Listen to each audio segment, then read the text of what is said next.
Just took a little hint of titanium white, a little bit of Naples yellow.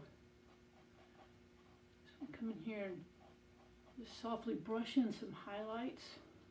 Just make this a little bit brighter.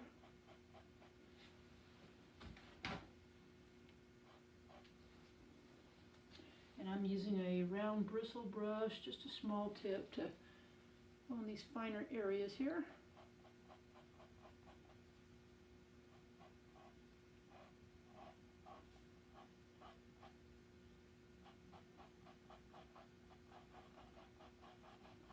Just kind of dry brush a little bit of highlight in through here. Maybe punch up this highlight a little bit more right here. This is what happens when you start trying to finish a painting. You end up seeing more stuff that you want to do.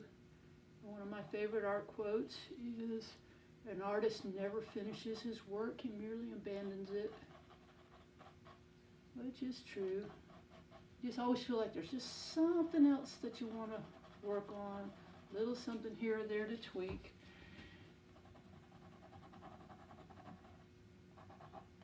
I just flipped my paintbrush over. I talked about this before. Put my paintbrushes in a pencil sharpener. Learned that from another artist, Joy Thomas. And use it to scratch out some highlights for the hairs.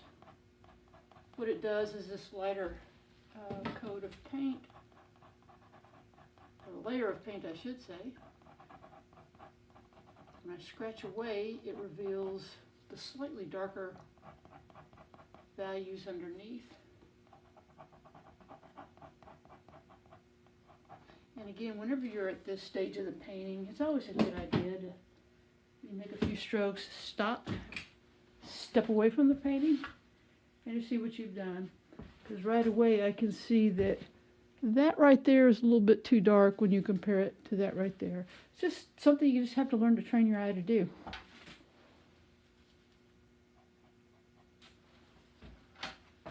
Dry wipe the excess off of my brush, and what I'm going to do is dry brush a thin coat right over that. Step away. Yep, that's a lot better. It still gives the hint of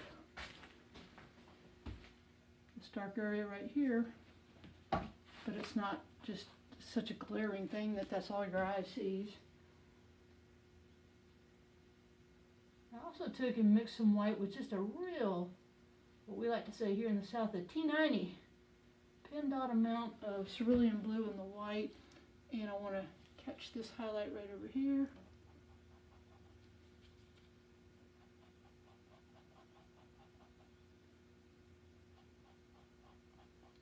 And I always start in the area where it's the highest or the brightest area when I'm trying to increase a highlight.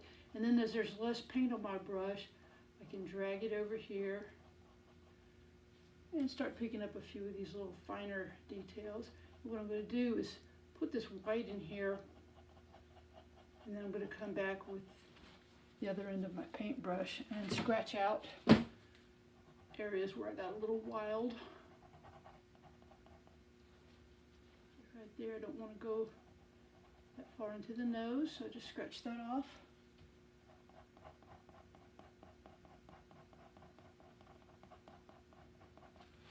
And stop and check it out.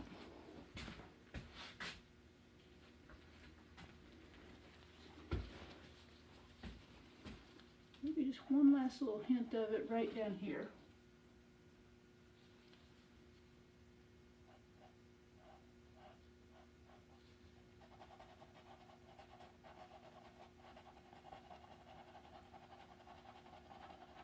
And again, I started where this area here where it looks like it's just slightly brighter, like maybe the light is coming down and just catching this edge.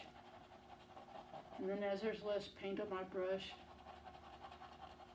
just dry brush it across this lower area here.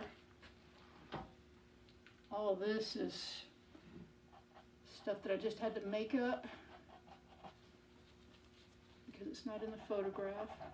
But when you've done a bunch of dog paintings, you kind of get an idea for, based on what you see here, how the the fur is going to lay. All right. I think we're about ready to call this one a day. Thanks for watching.